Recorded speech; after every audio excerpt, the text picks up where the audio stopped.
quand la tristesse arrive, je sais tu es là, toujours près de moi. Bon jeudi, bienvenue à votre émission La Victoire de l'amour. J'espère que vous allez bien ce matin. Et comme on le fait tous les jeudis, on rejoint notre ami Pierre-Luc Bordelot.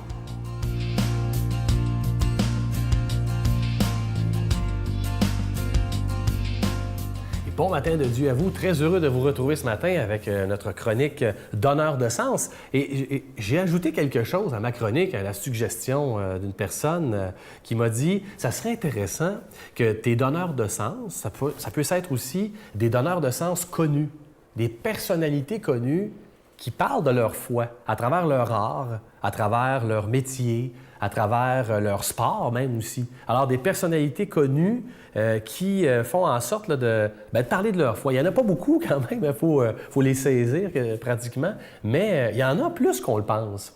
Ce matin, je m'arrête sur une personne qui a marqué ma vie et qui, je vous dirais, qui la marque encore. Avant de vous le dire, je vais juste vous poser la question. Est-ce que vous avez déjà rencontré votre idole? Est-ce que vous avez déjà rencontré la personne là, qui, wow, là, vous a fait frémir, votre vedette préférée, peu importe, puis vous retrouvez nerveux, là, pas savoir quoi lui dire à ses côtés? Là? Bien, moi, ça m'est arrivé. Ça m'est arrivé avec un certain Richard Séguin.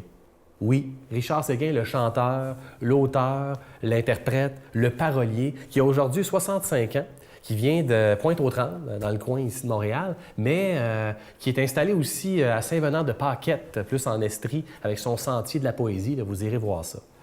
Je suis dans un spectacle de Richard Séguin, et je vous reviendrai là-dessus parce que des paroles de chansons peuvent être tellement donneuses de sens, puis elles m'en ont donné de ces paroles du sens. Et là, je suis à un de ces spectacles, à Waterloo, là, une petite salle de spectacle super sympathique, là. Et là, après le spectacle, évidemment, on peut rencontrer Richard Séguin. On s'en va au sous-sol, c'est une ancienne église, là. On s'en va au sous-sol, c'est un peu petit, et je me retrouve le premier. Je suis là, à côté, là, sur le bar, là. Et là, lui, il arrive. Et là, il y avait une file, et cette file-là, avec l'énervement, se transforme en un moton autour de lui, là. Et là, vu que moi, j'étais le premier, il m'avait vu. Il fait « Oui, bonjour ». Et là, moi, j'ai pas de crayon, pas de papier pour un autographe, là. J'ai vraiment juste ma nervosité. Puis là, ma question, c'est, j'aurais aimé ça lui demander, est-ce que vous avez la foi? Hein, c'était ma question que je lui ai demandé. Mais avec nervosité, je suis là, « Vous avez la foi? » Il fait, « Pardon? Vous avez la foi? » Il fait, « J'ai pas compris. » « Est-ce que vous avez la foi? » Puis là, il me regarde, fait, « Oui, c'est ça qui me drive. » Et je suis reparti. J'avais juste besoin d'entendre ça. Richard Séguin, pas un homme là, qui affiche sa foi catholique, peut-être même qu'elle ne l'est pas catholique, je ne sais pas. Mais on sent que dans les paroles de ses chansons, qui sont des images sociales marquantes, il s'adresse aux blessés de la vie. Il est porte-parole d'une génération qui a été trop longtemps silencieuse et qui, là, tout à coup, veut décrire un peu ses souffrances, ses joies, mais aussi avec foi. Alors, partagez-moi vos donneurs de sens connus. Aujourd'hui, je vous ai parlé un peu de Richard Séguin. Et au plaisir de vous entendre. Notre Père qui es aux cieux, que ton nom soit sanctifié, que ton règne vienne, que ta volonté soit faite sur la terre comme au ciel. Donne-nous aujourd'hui notre pain de ce jour. Pardonne-nous nos offenses comme nous pardonnons à ceux qui nous ont offensés. Ne nous laisse pas entrer en tentation, mais délivre-nous du mal, car c'est à toi qu'appartient le règne, la puissance et la gloire pour les siècles des siècles. Amen. Mon Père, je m'abandonne à toi. Fais de moi ce qu'il te plaira. Quoi que tu fasses de moi, je te remercie. Je suis prête à tout, j'accepte tout, pourvu que ta volonté se fasse en moi, en toutes les créatures. Je ne désire rien d'autre, mon Dieu. Je remets mon âme entre tes mains.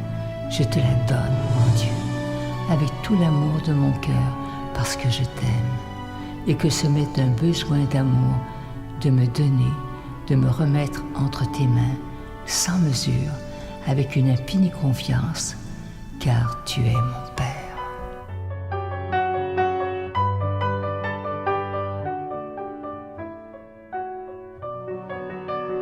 Toujours avec une grande joie que je vous présente ce beau cadeau du mois. Il s'agit ce mois-ci d'un chapelet en bois d'olivier. Il est fait à la main, il est déjà béni, bien entendu. Mais comme je vous disais les autres semaines, ce qu'il y a de particulier, c'est que ça n'est pas fait dans une usine. C'est fait à la main, comme je vous disais, par une communauté religieuse du Mexique, à Mexico précisément. Et la supérieure nous a envoyé un message en nous remerciant de tout cœur, la Victoire de l'amour, de faire fabriquer les chapelets chez eux parce que eux, ça leur permet d'aider aussi les plus démunis. Vous savez qu'il y a beaucoup de pauvreté au Mexique, à Mexico, entre autres. Alors, les religieuses peuvent aider les plus démunis. Alors, je vous rappelle que c'est avec un don de 25 et si vous en voulez deux, avec un don de 40 Et je vous rappelle, ce n'est pas fait dans une usine, c'est fait vraiment par une communauté religieuse. Et elle nous disait dans un message, évidemment, que lorsqu'elles travaillent pour faire ces chapelets, elles le font dans la prière. Alors, je vous donne l'adresse, la Victoire de l'amour, casier postal 120, succursale Boucherville à Boucherville, le J4B 5EC, je vous la redonne, la Victoire de l'amour, casier postal 120, succursale Boucherville à Boucherville, le J4B 5E6. Également par téléphone par carte de crédit du lundi au jeudi de 8h à 5h dans le 514-523-4433, 523-4433 ou sans frais, le 1-888-811-9291, 1-888-811-9291 et aussi sur notre site Internet, le www.lavictoiredelamour.org. Merci de tout cœur de votre grande générosité. Je vous rappelle ce beau chapelet, ce cadeau du mois pour le mois d'août, un chapelet en bois d'olivier qui est fait à la main et il est déjà béni. Merci de tout cœur de votre grande générosité et de votre prière.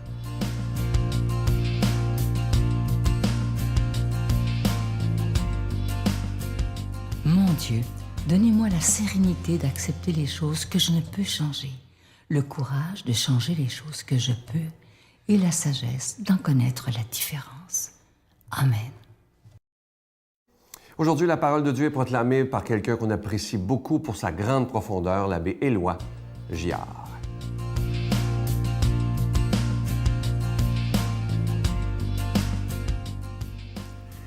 Bon matin, chers amis. Nous vous l'aurons déjà rendu au mois d'août et on rentre tranquillement au bercail, tout le monde, après les vacances et on reprend le boulot.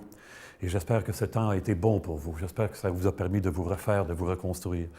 On est accueillis ce matin avec une parole qui insiste sur le pardon. S'il y a quelque chose qui nous refait, c'est l'expérience du pardon, qui peut aider les autres à se refaire aussi. On y va tout de suite parce qu'on a des choses à dire là-dessus.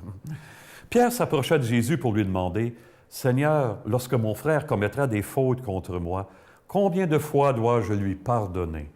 Jusqu'à 7 fois? » Jésus lui répondit, « Je ne te dis pas jusqu'à 7 fois, mais jusqu'à 70 fois 7 fois. » Ainsi, le royaume des cieux est comparable à un roi qui voulut régler ses comptes avec ses serviteurs.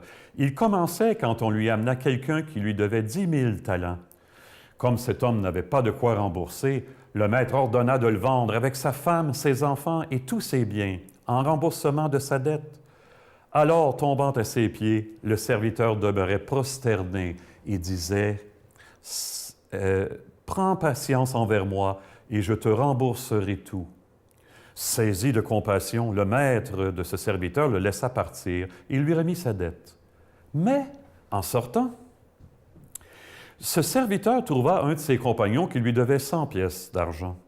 Il se jeta sur lui pour l'étrangler en disant « Rembourse ta dette !» Alors, tombant à ses pieds, son compagnon le suppliait « Prends patience envers moi et je te rembourserai. » Mais l'autre refusa et le fit jeter en prison jusqu'à ce qu'il ait remboursé ce qu'il devait. Ses compagnons, en voyant cela, furent profondément attristés et allèrent raconter à leur maître tout ce qui s'était passé.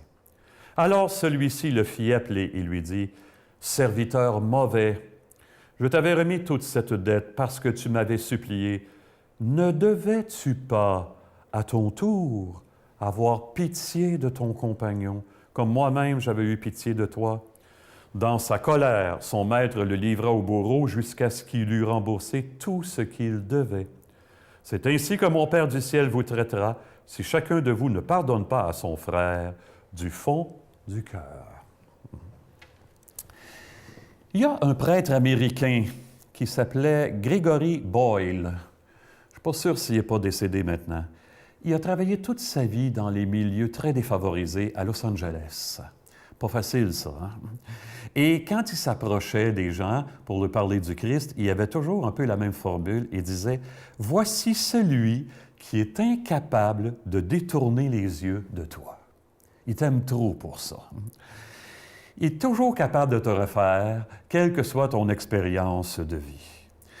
Le christianisme accorde une place centrale au pardon. Vous savez ça, hein? Plus que les autres religions, en quelque part. Je me souviens d'un homme qui m'avait dit, « Tu penses que je vais aller compter mes affaires à un curé, toi? » Non, non, c'est pas ça l'affaire. On est ici pour faire l'expérience d'un amour entier, mais on n'est pas capable d'y arriver tout seul. Quelle joie d'être imprégné d'un amour qui dépasse toute mesure. Seigneur, il va nous dire, on ne va pas pour se confesser, pour raconter des affaires à un prêtre d'abord, pour se faire dire « t'es aimé au-delà de tout », même ce que tu ne connais pas de toi, c'est pas important. Mon amour est capable d'accomplir ta vie. Ouais.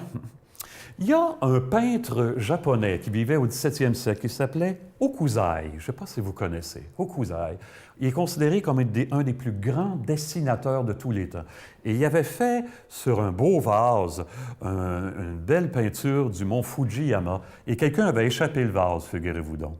Et Hokusai avait en quelque part recollé le morceau, puis il avait fait un trait d'or partout où il y avait eu une brisure. Et le vase était plus beau après qu'avant. C'est pas ça, le pardon. Être réparé de manière plus belle après qu'avant. Que l'amour puisse circuler encore mieux après qu'avant. Pourtant, il y a des gens qui ont été tellement blessés qu'ils ne sont pas capables de pardonner. Et c'est pas moi qui vais les juger.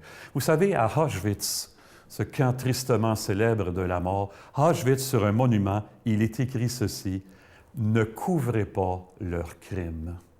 Ça veut dire que ça fait ben trop mal, on n'est pas capable de passer par-dessus. Puis je comprends bien ça, je serais probablement bien pareil. Hein? Sur la croix, Jésus, il ne dit pas « je leur pardonne, ils ne savent pas ce qu'ils font ». Jésus, il dit « Père, pardonne-leur ». C'est comme si Jésus nous donnait là un filon. Demandez au Père, quand on n'est pas capable de pardonner, « Je te demande, Père, moi, je ne suis pas capable, ma colère, ma blessure est encore trop grande. Mais toi, si tu le peux, en ta miséricorde infinie, fais-le. » C'est déjà énorme, ça, d'entrer dans cette dynamique-là. Ça répare les choses doucement en nous. Ça nous ouvre à quelque chose de nouveau. Parce que, en quelque part, vous savez, le pardon, ça libère quelque chose qu'on ne s'attendait pas au-dedans de nous, et ça nous amène là où on n'y penserait pas. Autant celui qui pardonne que celui ou celle qui est pardonné. On va demander ça au Seigneur, ne pas avoir peur de là où son amour pourrait nous entraîner. C'est la grâce des grâces, n'est-ce pas? Qu'il fasse de nous un chef-d'œuvre d'amour, de miséricorde, de beauté, lui qui est Père, Fils et Esprit Saint. Amen. Bonne vie, bonne joie, bon amour tout le monde. Bye-bye. Je vous salue Marie, pleine de grâce. Le Seigneur est avec vous. Vous êtes bénie entre toutes les femmes, et Jésus, le fruit de vos entrailles, est béni. Sainte Marie, Mère de Dieu, priez pour nous pauvres pécheurs, maintenant et à l'heure de notre mort. Amen.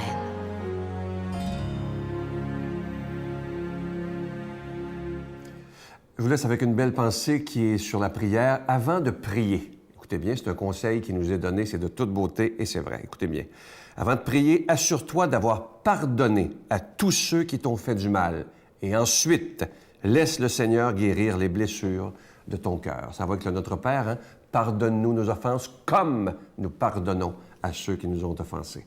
Alors aujourd'hui, demandons au Seigneur de nous aider à pardonner à ceux qui nous ont fait du mal, ça nous arrive, et aussi que ceux à qui on a fait du mal nous pardonnent, parce qu'on n'est pas parfait, ni un ni l'autre. Je vais vous souhaiter la plus belle des journées et n'oubliez pas, on met le pardon dans notre vie, ça va changer notre vie au complet. Bye! De se plaindre, vous devez juste prendre conscience que ça ne fait que sauver votre ego dans l'instant. Ça ne résout pas votre problème. Et la plupart du temps, les gens qui se plaignent le plus font le moins. Et ça a toujours été vérifié.